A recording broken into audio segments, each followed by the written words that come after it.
신명기 13장입니다. 1절 5절 13장은 우상의 발본색원을 목표로 합니다. 이스라엘은 사회를 영적으로 어지럽히는 거짓 선지자와 꿈꾸는 자를 색출해야 합니다. 이들은 영적 권위자들로 사람들을 쉽게 현혹할 수 있는 위치에 있습니다.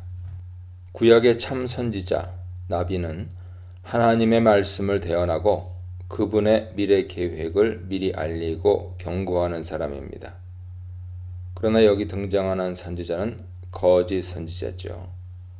꿈꾸는 자들을 또한 꿈을 통해 징조를 전하는 전문적인 점술가들로 보입니다.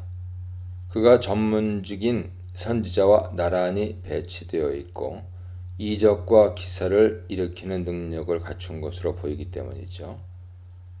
1절에서 그들의 등장은 다소 갑작스럽게 느껴집니다. 이들은 평소에 활동하던 하나님의 선지자라기보다 어느 날 나타나 이적과 기사로 주목을 끕니다. 신명기의 특징적인 어구, 이적과 기사는 앞서 항상 하나님께만 사용되었으며 백성들에게 이적과 기사는 하나님이 함께 하시는 징표였습니다. 그런데 여기서 이 용어들은 거짓 선지자와 점술가에게 사용되죠. 성경에서 이적과 기사는 언제나 그 자체가 목적은 아니었으며 하나님의 말씀의 권위와 진정성을 증명하기 위한 수단이었습니다. 여기서는 백성을 타락으로 유혹하는 수단으로 사용됩니다. 분명히 그들의 이적과 기사는 하나님의 능력이 아닌 악령에서 비롯된 것이죠.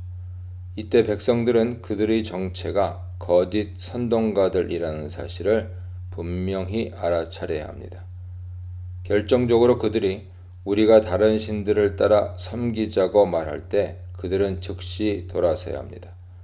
모세는 그 신들은 그들이 알지 못하던 신들이라 말하는데 이것은 분명히 폄하하는 표현으로 볼 수 있습니다. 하나님은 네가 알지 못하는 신이 아니십니다. 그들은 하나님이 누구신지 너무 잘 압니다. 그러나 가나안의 신들은 알 수 없는 신들이죠. 하나님은 출애굽하던 때부터 지금까지 수도 없이 자신을 이스라엘 백성에게 증명하셨으나 거짓 신들은 한 번도 검증되지 않은 신들입니다. 이 순간 그들의 믿음이 시험되죠. 하나님께서는 과연 그들이 하나님을 전심으로 뜻을 다해 사랑하는지를 이때 판가름하실 것입니다. 나아가 하나님께서는 그런 거짓 선지자들과 점술가들을 죽이라고 명하십니다. 원문은 수동태, 유마트, 즉 그런 자들은 죽임을 당해야 한다입니다. 이것은 사법적 사형 집행을 의미합니다. 그들의 혐의는 명백하죠. 하나님 백성을 이탈시키려 한 것입니다. 여기서 이집트에서 너를 인도하여 내신 하나님과 하나님에게서 너를 떠나게 하는 선동자 사이에 흥미로운 대조가 나타나죠. 그들은 백성을 선동하여 여호와를 배반하도록 가르쳤습니다. 그들은 사형의 중벌로 단죄되어야 하며 이렇게 해서 공동체로부터 악이 제거되어야 합니다. 거짓 선지자의 문제는 18장 9절로 22절에서 더 상세히 논의됩니다. 6절로 11절입니다.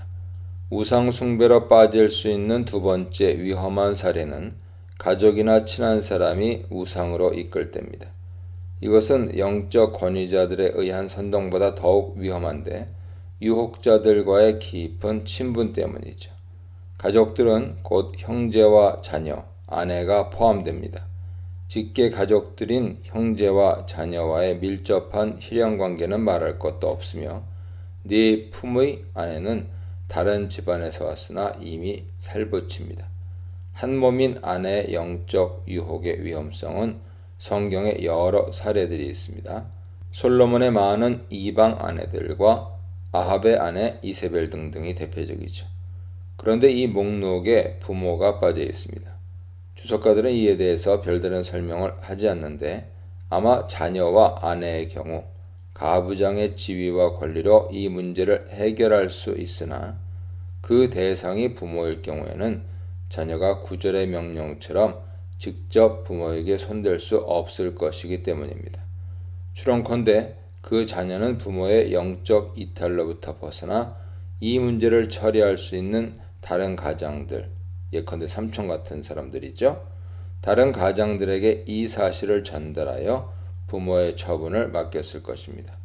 우리는 고라와 그 일당들이 몰살의 심판을 당할 때 고라의 아들들은 아버지의 품을 떠나 피신하여서 축복의 반전으로 후대의 성전의 음악을 담당하고 여러 시편을 남기는 등 영적 가문을 새롭게 구축한 사례를 잘 보고 있습니다.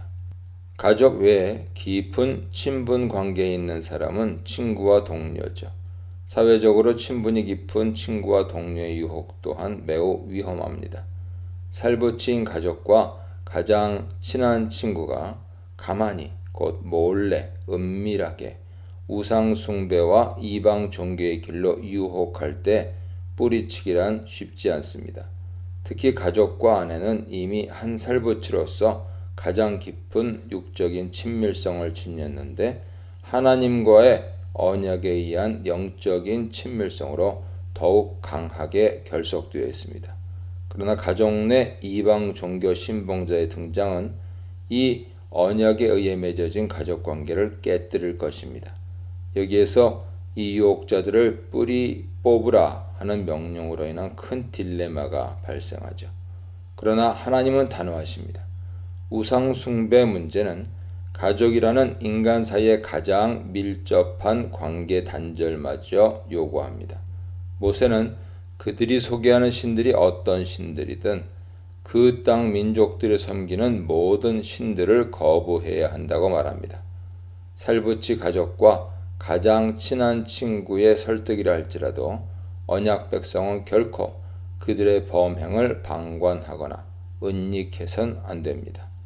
따르다, 듣다, 긍휼히 여기다, 애석히 여기다, 숨기다 이런 일련의 동사들은 선동자와의 친분으로 인한 동정심이 뒤로 갈수록 더욱 강화되고 있음을 보여주죠.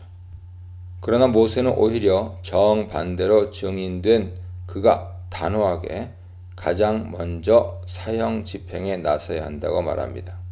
5절과 마찬가지로 언약의 피부치 가족과 친구를 하나님께로부터 떠나게 하려 한 그들의 혐의는 용서하기 어렵기 때문이죠.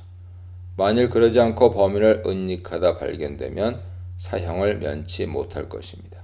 모세는 그를 용서 없이 원문 그대로는 반드시 죽이라고 명령합니다. 인간적 관계에 연연하지 말고 오히려 증인된 그가 가장 먼저 그에게 손을 대야 합니다. 그 후에 모든 백성들이 그의 사형 집행에 참여해야 합니다. 범인들에 대한 자세한 처벌 절차는 17장 2절로 7절에 묘사되어 있습니다. 요약하면 이런 우상 숭배자와 선동가는 상세한 조사와 두세 사람의 증인을 통해 범행이 확실히 드러나면 남녀를 불문하고 성문으로 끌어내 돌로 쳐서 사형시켜야 합니다. 사형 방법이 투석형인 것이죠. 투석형은 구약에서 중범죄를 위한 가장 대표적인 형벌이며 신명기에서도 여러 차례 나타납니다. 12절로 18절입니다. 세 번째 우상 숭배 문제는 성읍 전체가 유혹자의 주동으로 우상 숭배에 연루된 사례입니다. 어떤 불량배가 주민들을 선동하여 우상 숭배로 이끌어 성읍을 요란케 합니다. 이 불량자가 영적 지도자인지 정치적 지도자인지 알기 어렵고 혹은 어떤 사회적 영향력을 지닌 신분을 가졌는지 알 수 없으나 현재 상황은 주동자의 선동에 마을이 이미 우상 숭배에 빠진 상태입니다. 앞선 첫 번째, 두 번째 예방 조치로 그것을 막지 못한 결과인 것이죠. 이런 정황은 14절에서 확인됩니다.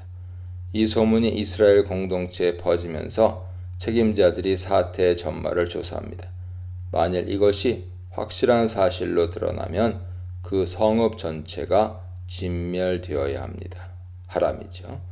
보통 가나안 성읍을 정복할 때 사람은 진멸하고 모든 물건을 불사르나 금속류는 성전 곳간에 바치는 것이 원칙이었습니다. 그러나 여기서는 모든 탈취물들을 불사르고 파괴하면서 어떤 물건도 만지는 것이 허용되지 않았습니다. 여호수아 6장 18절이야 참조하세요. 전리품이 일절 허용되지 않는 정확한 기준은 바로 이와 같이 성읍 주민의 집단 배교로 더 이상 희망이 없을 때였던 것으로 보입니다. 우상과 거짓 신들이 하나님을 대신하는 것은 가장 큰 죄입니다. 거짓 선지자들을 피하라. 거짓 선지자들을 용납하지 마라. 거짓 선지자들을 철저히 제거하라에 대해 묵상해 보시기 바랍니다.